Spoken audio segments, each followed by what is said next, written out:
হ্যাঁ, নমস্কার স্যার। হ্যাঁ, নমস্কার। হ্যাঁ, আপনি সজল বাবু বলছেন তো? হ্যাঁ, আমি সজল মুখার্জি বলছি, সজল বাবু বলছি। আচ্ছা আচ্ছা, আমি আপনার এসএসসি নিউজ থেকে আমিরুল মোর্শেদ বলছিলাম। যে আমি যেটা জানি, আমাদের রাজ্যের এসএসকে এমএসকে শিক্ষক শিক্ষিকাদের জন্য আপনাদের একটা ইপিএফ কমিটি আছে। সেই কমিটির একজন গুরুত্বপূর্ণ সদস্য আপনি, এবং আপনি বিভিন্নভাবে বার্তা দিয়ে থাকেন ইপিএফ এর বিষয় নিয়ে। তো এই মুহূর্তে আমাদের কাছে যে একটা খবর আমরা বিভিন্নভাবে শুনতে পাচ্ছি, যেটা ইপিএফ হয়তো খুব সম্ভবত শুরু হতে চলেছে, যদিও 2020 সাল একটা অর্ডার হয়েছিল, তারপর থেকে 60দের জন্য বা 65-এর জন্য দুটোই একটু পরিষ্কার করে বলবেন, যাতে রাজ্যের এসএসকে এমএসকে শিক্ষক শিক্ষিকারা আপনার বক্তব্যের পরিপ্রেক্ষিতে কিছুটা মানে সুবিধা পেতে পারে, বা তারা মানে তাদের যে দ্বিধা দ্বন্দ্ব সেটা কাটতে পারে আর কি। সেই নিয়ে একটু আপনি ইপিএফ এর বিষয় নিয়ে বর্তমানে রাজ্যের যে সরকারের কি ভূমিকা বা কি আপডেট আপনার কাছে আছে এই মুহূর্তে এসএসকে এমএসকে শিক্ষক শিক্ষিকাদের জন্য, যদি কাইন্ডলি একটু বলেন। নমস্কার।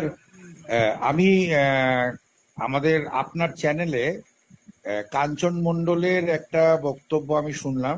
হ্যাঁ হ্যাঁ হ্যাঁ। কাঞ্চন মণ্ডলের সঙ্গে আমার দীর্ঘদিনের সম্পর্ক, এবং আচ্ছা আমরা একসঙ্গেই রাজ্যগতভাবে এসএসকে এমএসকে এই সংগঠনটা করতাম।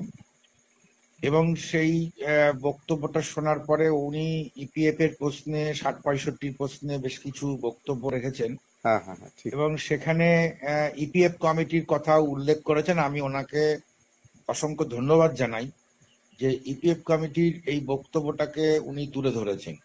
ঠিক এটা ঠিক। ঠিক যে এই লড়াইটা লড়তে নেমেছিলাম, কারণ একটা বিষয় আমাদের খুব স্পষ্ট। সেটা হচ্ছে আমরা যখন থেকে এই এসএসকে এমএসকে সংগঠনগুলো করি, তখন থেকে অনেকবার আমাদের সামনে এই প্রশ্নগুলো এসেছে যে ইপিএফ নিয়ে আমাদের লড়াইটা কি হবে। ঠিক। কিন্তু আমরা লড়াইটা কোনোদিনই করে উঠতে পারিনি। আর লড়াই যদিও বা করি, আমাদের মধ্যে কিন্তু কিছুটা এমন ছিল যেন একটু আপোষের জায়গাটাকে আমরা সবচেয়ে বড় ভাবে বেছে নিয়েছিলাম। একদম একদম, হুম। এই আপোষের জায়গাটাকে বেছে নেওয়ার জন্য আজকে এসএসকে এমএসকে কিন্তু বহু ক্ষেত্রে অনেক পিছিয়ে। ঠিক যেমন ধরুন, আমি বলছি পার্শ্ব শিক্ষকদের ক্ষেত্রে ওরা 15 সাল থেকে ইপিএফ পেয়েছে, আমরা পাইনি। ঠিক। এটাও কিন্তু আমাদের কিছুটা ব্যর্থতা। আপোষমূলক মানসিকতার কারণেই এই ঘটনাটা ঘটেছে। ঠিক ঠিক। তা এইরকম একটা দৃষ্টিভঙ্গিতে দাঁড়িয়ে আমরা ইপিএফ কমিটি তৈরি করে, যদিও বলতে পারি যে একেবারে খুব সুনির্দিষ্টভাবে, যেটা খুব পদ্ধতি মেনটেন করে হয়েছে তা নয়, তবে অনেককেই আমরা আমন্ত্রণ জানিয়েছিলাম, যারা যারা এসেছিল তাদের মধ্যে দিকেই এইটা হয়েছিল। ঠিক। এবং রাজ্যের একটা মোটামুটি স্বনামধন্য একজন অ্যাডভোকেট বিকাশ রঞ্জন ভট্টাচার্য দিয়ে আমরা মামলাটা শুরু করি, এবং সেই মামলাটা 4টে হিয়ারিং হয়েছে। তার মধ্যে একদম শেষ হিয়ারিংটা, যেটা বিকাশ রঞ্জন ভট্টাচার্য দাঁড়ালেন, আমরা সেদিন হাইকোর্টে ছিলাম, সেটা হচ্ছে এরকম ছিল যে আমরা বিকাশ ভট্টাচার্যকে বারবার করে বলেছিলাম, এবং ডক্টর অসীম দাশগুপ্তকেও আমরা বলেছিলাম, যে মামলাটা আমরা পিএল চাই। পিএল ঠিক। বলতে এটা জনস্বার্থ মামলা আমরা চাই। এবং এই জনস্বার্থ মামলা না হলে, এখন 2-3 জন মামলা করবে পরবর্তীকালে, বলবে যে সারা রাজ্যের টিচারদের কাছে বলবে যে আপনারা টাকা দিন, আপনারা নাহলে পাবেন না এই ইপিএফ এর ইয়ে। হুম হুম। এই জায়গাটাকে বন্ধ করার জন্য আমরা জনস্বার্থ মামলার উপরে গুরুত্ব দিয়েছিলাম।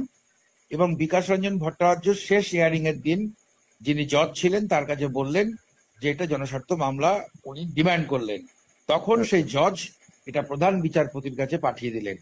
আচ্ছা। যাই হোক, যে কোনো কারণেই হোক, সেই প্রধান বিচারপতির কাছে আমরা হিয়ারিংটা 2-3 বার মেনশন করার পরেও, ডেট একদম কাছে এসেও কিছু রাজনৈতিক, হঠাৎ করে পঞ্চায়েত ভোট, তারপরে লোকসভার ভোট, কি রাজনৈতিক ইস্যুর কারণে আবার একটুখানি পিছিয়ে চলে করানো গেছে, যায়নি, আচ্ছা আচ্ছা। করানো যাওয়া হয়নি। কিন্তু ঠিক। ইতিমধ্যেই অরূপ মুখার্জি এবং আরো বেশ কিছু লিডারের বক্তব্যের সঙ্গে আমার যোগাযোগ ছিল। হ্যাঁ হ্যাঁ হ্যাঁ। তারা একটা মামলা করেছিল, আপনি সেটা জানেন, বারে বারে হ্যাঁ হ্যাঁ, রিপোর্ট একদম করেছেন। একদম। হ্যাঁ হ্যাঁ। সেই মামলার পরিপ্রেক্ষিতে বলবো না আমি, কিন্তু বিকাশ ভবনে এবং বিভিন্ন সরকারি দপ্তরে আমি বারে বারে গেছি, আমি মানে আমরা অনেকেই না না, দেখেছি আমরা, সেটা দেখেছি আমরা গেছি। যাও। এবং যেটা খবর, কাঞ্চন বাবুর সঙ্গে আমি একমত হয়ে বলছি, সেটা হচ্ছে যে 15 সাল থেকে ইপিএফ কাটার বিষয়ে কিন্তু আলোচনা তৈরি হয়েছে বিকাশ ভবনে। আচ্ছা। যদিও 20 সালের কথা কাঞ্চন বাবু বলেছে, আমি জানি না এই খবরটা কোথা থেকে এসেছে, হুম হুম এটা যদি ধরেও নেই তাও হয়, হুম হুম, তাহলেও সেক্ষেত্রে একটা জিনিস বলবো, সেটা হচ্ছে ইপিএফ দপ্তরের বেশ কিছু ভিডিও আমাদের কাছে আছে যেটা আমরা প্রকাশ্যে আনিনি। আচ্ছা ইপিএফ এর ডাইরেক্টরের সঙ্গে আমরা প্রায় আধ ঘন্টা একটা সিটিং করেছিলাম, এবং তার বক্তব্য, তার পারমিশন নিয়ে আমরা রেকর্ডিং করেছিলাম, অডিও রেকর্ডিং করেছিলাম, সেটা প্রকাশ্যে আনিনি, প্রয়োজনে নিয়ে আসবো। আচ্ছা তিনি বলেছিলেন যে ইপিএফ 58 বছর বয়স পর্যন্ত যদি কারোর 10 বছর পূর্ণ হয়, তাহলে সে প্রতি মাসে 3 থেকে 4 হাজার টাকা পর্যন্ত পেনশন পেতে পেনশন পারে পেতে এই পারে, ঠিক মুহূর্তে দাঁড়িয়ে। ঠিক ঠিক। আর 58 বছরের পরে গিয়ে যদি 10 বছর পূর্ণ হয়, তাহলে কিন্তু তার সে এককালীন পেনশন পাবে। এককালীন, গুড।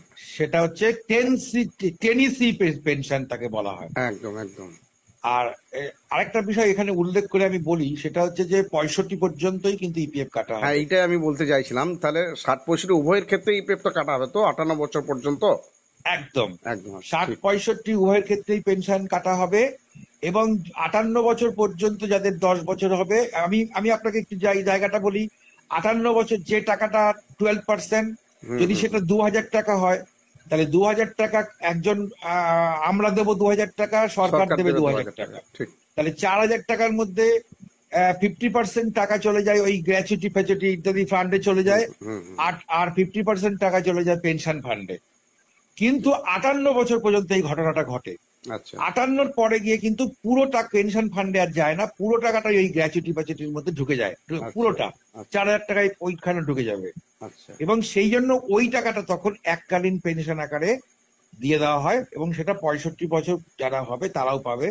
সুতরাং 60 এবং 65 উভয়ের ক্ষেত্রে কোনো দ্বিধা নেই, হুম, প্রত্যেকেই এই পেনশনটা, এই ইপিএফটা কাটাতে কাটবে এবং পারে। প্রত্যেকেই পাবে।